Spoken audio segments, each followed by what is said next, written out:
Queridos hermanos, tengan ustedes muy buenos días. Es una bendición siempre estar delante del Señor y tener ese tiempo para conversar con nuestro Dios y para aprender de Él también.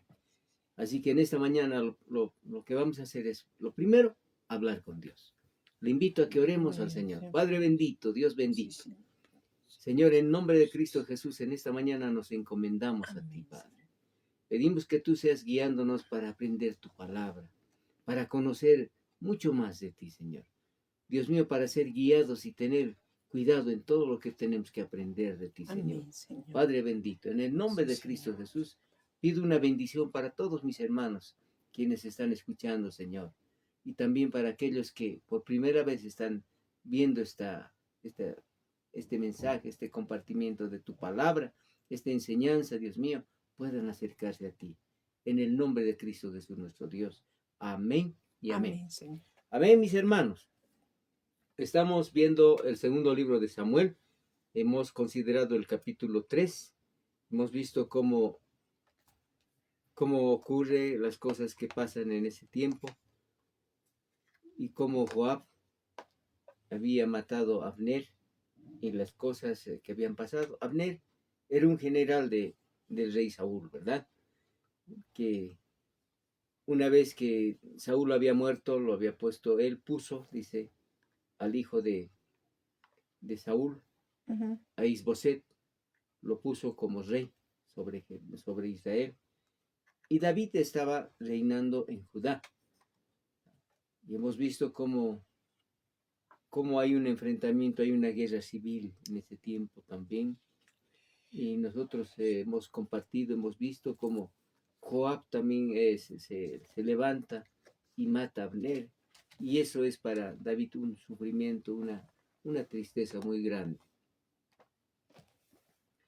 Ahora vamos a continuar viendo el capítulo 4. Usted sabe quién era Isboset, pero era el hijo del rey Saúl. Isboset es asesinado, dice. Ese es el título de este capítulo 4. Dice la palabra del Señor. Luego que oyó, dice, el hijo de Saúl, que Abner había muerto en Hebrón, las manos se le debilitaron y fue atemorizado todo Israel. Porque Abner era el general que respondía por él, el que le defendía. Y el hijo de Saúl tenía 2 hombres, capitanes de bandas de merodeadores. Era gente, no era gente buena, ¿no? Era gente terrible que a veces estaban cometiendo cosas seguramente. El nombre de uno era Baana, dice, y del otro Recab, hijos de Rimón, Beorita, de los hijos de Benjamín, porque Beorot era también contado con Benjamín. Era una región y el habitante de ese lugar se llama los Beoritas. Pues los Beoritas habían huido a Gitaim y moran allí como forasteros hasta hoy, hasta el tiempo que se escribió el libro de Segunda de Samuel, ¿no? Y Jonatán, ¿no?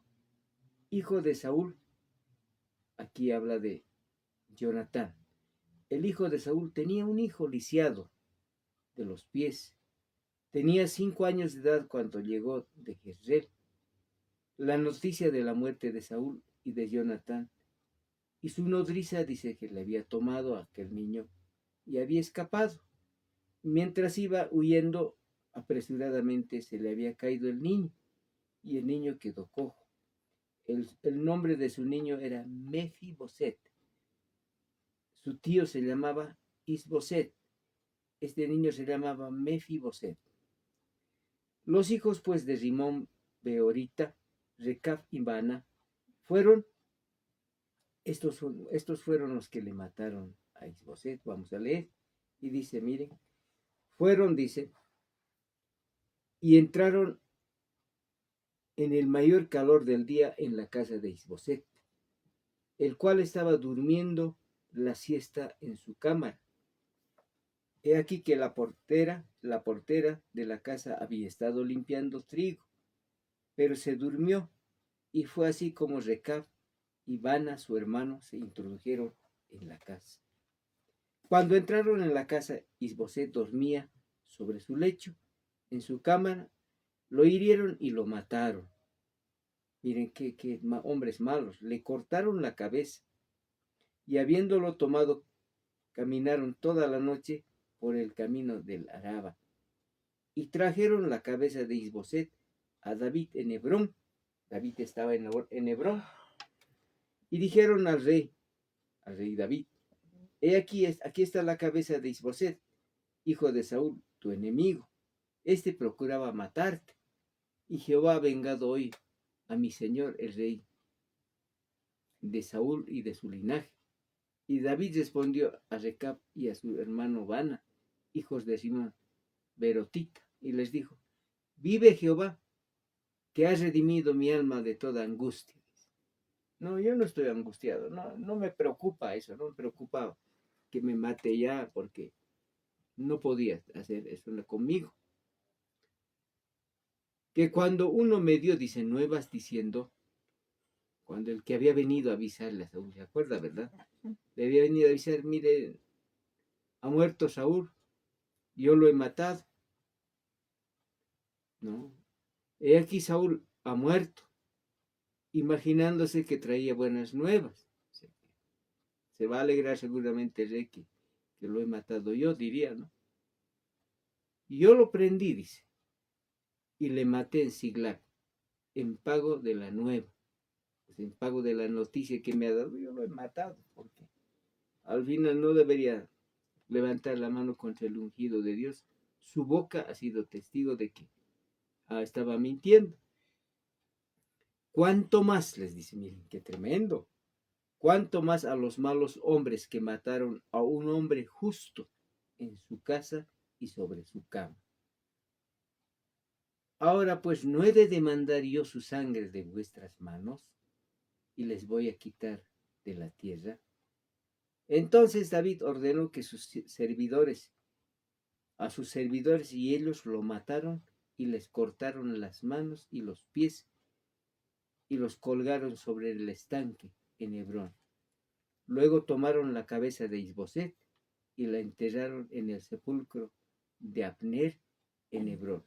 ¿Quién era Abner? Era el general que siempre había estado al lado de Saúl, y él lo había puesto por rey a Isboset, y Abner había sido muerto por Joab, ¿verdad? Y dice que la palabra dice que enterraron en la misma tumba, en el mismo sepulcro de Abner a Isboset. En el capítulo 5 ya vemos otra faceta de David. Vinieron todas las tribus de Israel a David.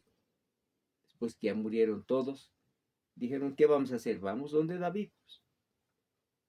A David en Hebrón, y hablaron diciendo, henos aquí hueso tuyo y carne tuya somos. Somos del pueblo de Dios, somos israelitas. Y aún antes de ahora, cuando Saúl reinaba sobre nosotros, eras tú quien sacaba a Israel a la guerra y lo volvía a traer. Además, Jehová te ha dicho, tú apacentarás a mi pueblo, Israel, y tú serás príncipe sobre Israel, tú serás rey, en otras palabras. Vinieron pues todos los ancianos de Israel al rey en Hebrón, y el rey David hizo pacto con ellos en Hebrón, delante de Jehová, y ungieron a David por rey sobre Israel. Qué lindo, ¿no? Ya no era solamente sobre Judá, ¿verdad? Sobre la tribu de Judá. Era David de 30 años cuando comenzó a reinar. Y reinó, dice, 40 años. En Hebrón había reinado sobre Judá 7 años y 6 meses. En Jerusalén reinó 33 años. Y sobre todo Israel y Judá.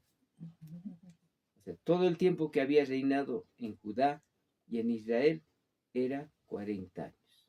Eso es bueno, esos datos son muy buenos. ¿Cuánto tiempo reinó David en Israel? 40 años. El número 40 es el número completo de Dios, ¿no? Se habla siempre de 40. 40 días tuvo que estar Israel en el desierto por su desobediencia. 40 años reinó David para servir al Señor. 40 días el Señor había estado en ayunas en el desierto, ¿verdad? Todas esas cosas. Jerusalén es convertida en la capital del Reino Unido de Israel. ¿Dónde estaba David? En Hebrón. Entonces marchó, dice, el rey con sus hombres a Jerusalén. En Jerusalén vivían los jebuseos. Era una tribu, hermanos. Los jebuseos que moraban en aquella tierra, los cuales hablaron a David diciendo: tú no vas a entrar aquí, pues aún los ciegos y los cojos te van a echar. Queriendo decir, David no puede entrar acá. Pero David tomó, dice, la fortaleza de Sión, la cual es la ciudad de David hoy en día. Y dijo David aquel día: todo el que hiera a los jebuseos, miren, suba por el canal y mate, dice, hiera a los cojos y a los ciegos aborrecidos del alma de David. Por esto se dijo: ciego ni cojo no entrará en la casa. Tremendo, ¿no? Y David dice que moró en la fortaleza y le puso por nombre la ciudad de David. Así se llama hoy en día Jerusalén, la ciudad de David. Porque David ya la convirtió en una ciudad, en la capital del pueblo de Israel. Y edificó, dice, alrededor desde el Milo hacia adentro. Y David, dice, miren qué lindo, ¿no? Iba adelantando, engrandeciéndose, y Jehová Dios de los ejércitos estaba con él. El rey de Tiro, dice, miren. También Hiram, rey de Tiro, envió embajadores a David, madera de cedro, carpinteros, canteros, para los muros, los cuales edificaron la casa de David. Qué lindo. Se lo prepararon, se lo edificaron. Y entendió David que Jehová le había confirmado por rey sobre Israel y que había engrandecido su reino por amor de su pueblo Israel. Ya fue confirmado su reino, como rey no solamente de Judá, sino de Israel.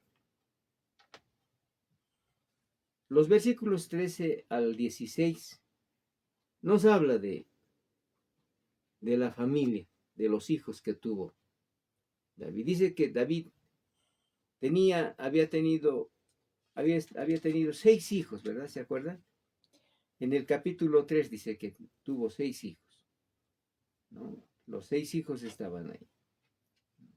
Inclusive, a ver, vamos a volver a leer ese pasaje, 3 versículo 2. Dice: nacieron hijos a David en Hebrón. Su primogénito fue Amnón de Ahinoam Jezreelita. Su segundo hijo, Kileab de Abigail, la mujer de Nabal. El tercero, Absalón, hijo de Maca, hija de Talmaí, rey de Jesús. El cuarto, Adonías, hijo de Agüit. El quinto, Cefatías, hijo de Abital. El sexto, dice, Itream, de Egla, mujer de David. Estos le nacieron a David en Hebrón. 6 hijos. 6. Ahora volviendo al capítulo 5. Dice que David, bueno, esto por eso ya les decía, hermano, no es una norma en la iglesia, en el pueblo de Dios, que el hombre diga: no, David tenía varias mujeres, yo también puedo tener. No se equivoque. David cometió este delito en su carne, porque fue una desobediencia a Dios. Y el versículo 13 dice: y tomó David más concubinas y mujeres de Jerusalén después que vino de Hebrón. Por eso no es quizás normal cuando las autoridades toman mujeres por aquí, por allá. Eso no está bien. Dice: en Hebrón le nacieron más hijos e hijas, dice. Y ahí en Jerusalén. Estos son los nombres de los que le nacieron en Jerusalén: Samúa, Sobab, Natán, Salomón. Salomón, vamos a estar viendo quién era Salomón más adelante. Ibar, Elisúa, Nefeg, Jafia, Elisama, Eliada, Elifelet. Miren, hermanos, qué terrible. 11 hijos más. En total, 17 hijos. 17. A partir del versículo 17 dice, guerra con los filisteos. Oyendo los filisteos que David había sido ungido por rey sobre Israel, subieron todos los filisteos para buscar a David, y cuando David lo oyó, descendió a la fortaleza. Y vinieron los filisteos y se extendieron en el valle de Refaim. Entonces oró, consultó David a Jehová, iré contra los filisteos, los entregarás en mi mano. Y Jehová respondió, ve, porque ciertamente entregaré a los filisteos en tu mano. Y vino David, dice, a Baal-Perasim, y allí los venció David. Y dijo, quebrantó Jehová a mis enemigos delante de mí, como corriente impetuosa. Por eso llamó el nombre de aquel lugar Baal-Perasim. Como decir, ahí los ha destruido, Dios los ha destruido. Y dejaron allí sus ídolos, y David y los hombres los quemaron, ídolos de los filisteos. Y los filisteos volvieron a venir y se extendieron en el valle de Refaim, y consultando David a Jehová, él le respondió, no subas, sino rodéalos, ¿no? Y vendrás a ellos enfrente de las balsameras. ¿Qué eran las balsameras? Eran árboles, hermanos, árboles de bálsamo, una fragancia agradable. Cuando oigas ruido como de marcha por las copas de las balsameras, ve, entonces te moverás, porque Jehová saldrá delante de ti a herir al campamento de los filisteos. Y David lo hizo así como Jehová se lo había mandado, e hirió a los filisteos desde Geba hasta llegar a Geser. Los mató a todos los filisteos. Pero qué interesante, la señal del Señor, los árboles de bálsamo, las balsameras, van a moverse, van a agitar. Entonces esa es la señal de que Dios los entrega en tu mano. Qué lindo, ¿verdad? En el capítulo 6, David quiere llevar el arca a Jerusalén. David dice, volvió a reunir a todos los escogidos de Israel 30,000.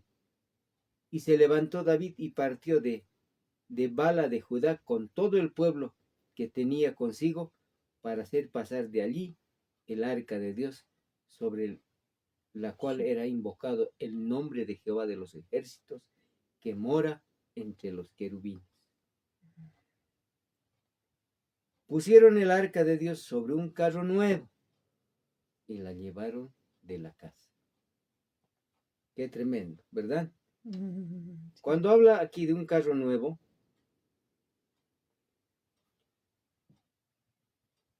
es una bendición que no necesariamente sigue a la buena intención en el servicio de Dios. Por eso el carro nuevo no está bien, no es bueno. A menos que este servicio se preste de una manera que Dios ha establecido. David señala una de las constantes causas de su fracaso en el Señor. Dios no había dado instrucciones específicas acerca de cómo llevar el arca, si trasladar o no trasladar. A ver, yo quiero llevarle a Números, capítulo 4. Ahí dice cómo debería ser. Números, capítulo 4, los versículos 1 al 15. Miren, qué cosa, acerca del arca. ¿Cómo deberían llevar el arca? Mira, aquí dice. Habló Jehová a Moisés y a Aarón diciendo, toma la cuenta de los hijos de Coat entre los hijos de Leví por sus familias, según las casas de sus padres. ¿Cuál era el oficio? Dice, los coatitas, que era figura de maestro. Ellos tenían que llevar, dice, cuando se iban a ir a otro lado, ellos tenían que manejar las cosas y tenían que cuidar mucho. Y toda la instrucción está ahí. cómo deberían envolver, cómo deberían guardar, qué deberían hacer, pero más adelante. El versículo 15 dice, desde el 14, y pondrán sobre él todos sus instrumentos de que se sirven, las paletas, los garfios, los braseros, los tazones, todos los utensilios del altar, extenderán sobre él la cubierta de pieles de tejón. O sea, tenían que cubrir con pieles de tejón inclusive. Y le pondrán además las varas. Y cuando acabe Aarón y sus hijos de cubrir el santuario, todos los utensilios del santuario, cuando haya de mudarse el campamento, vendrá después de ellos los hijos de Coat para llevarlos. Pero, escuchen eso, ¿no? Pero no tocarán cosa santa, no sea que muera. Estas serán las cargas de los hijos de Coat en el tabernáculo de reunión. Hasta ahí vemos cómo tenían que cubrirlos, tenían que llevar de la mejor manera. En primer lugar dice que pusieron sobre un carro nuevo y la llevaron de la casa. Entonces eso vemos.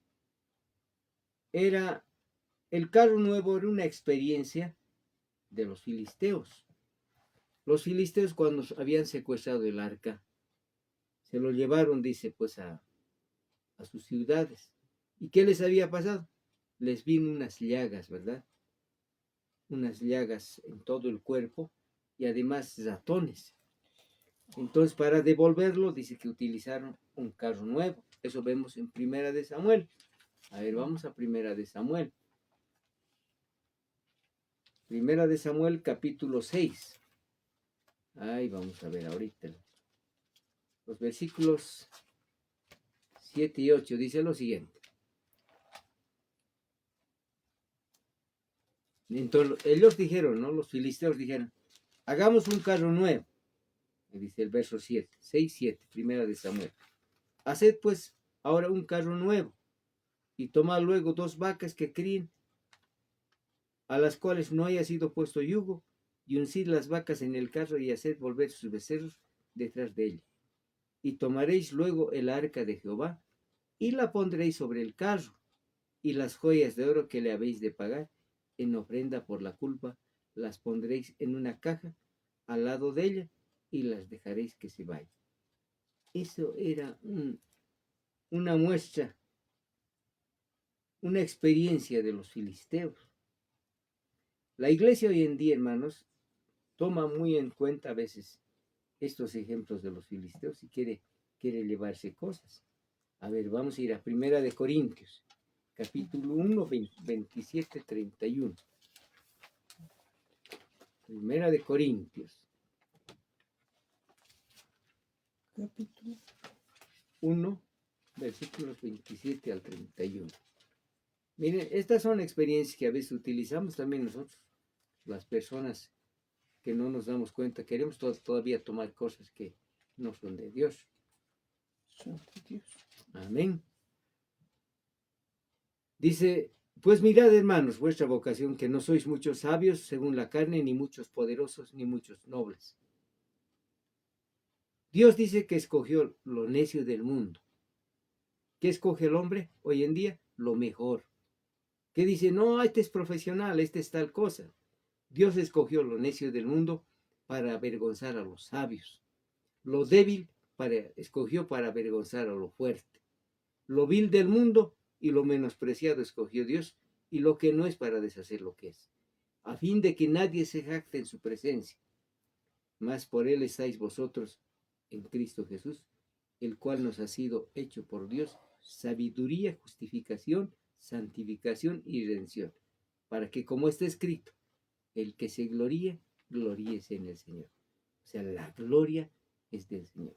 Ahora volviendo a 2 de Samuel, dice que pusieron el arca en un carro nuevo y lo llevaron, ¿no?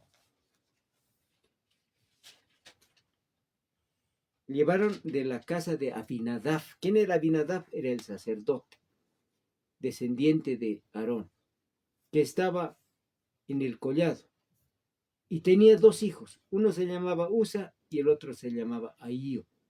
Hijos de Abinadab guiaban el carro nuevo. Y cuando lo llevaban de la casa de Abinadab, que estaba en el collado con el arca de Dios, ahí iba delante del arca. Y David y toda la casa de Israel danzaban delante. ¿Sabéis? No siempre es eso, hermanos. Danzaban delante de Jehová con toda clase de instrumentos de madera, de haya, con arpas, salterio, panderos, flautas. ¿Qué estaba molesto Dios? De que lleven en carro nuevo. O sea, cuando dice carro nuevo, dice son las costumbres del mundo, son las tradiciones de los filisteos. Por eso es que la música, la alabanza a Dios debe ser de Dios, no debe ser del mundo, porque eso trae consecuencias. Cuando llegaron a la era de Nacón, Usa extendió su mano al arca de Dios y la sostuvo, porque los bueyes tropezaban.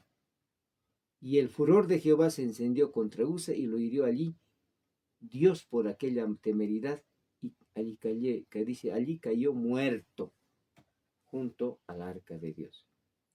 Lo que hemos visto en Números, ¿verdad?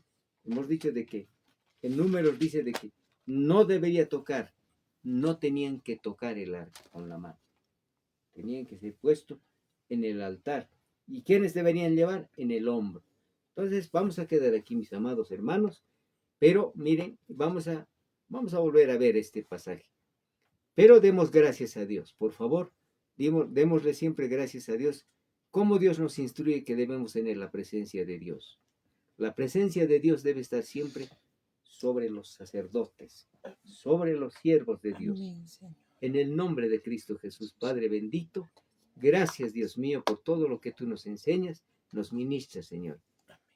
En tu santo nombre te agradecemos por esta enseñanza. Gracias, Señor. Amén y amén. Amén, Amén. Que Dios los bendiga, hermanos. Estaremos en una próxima oportunidad.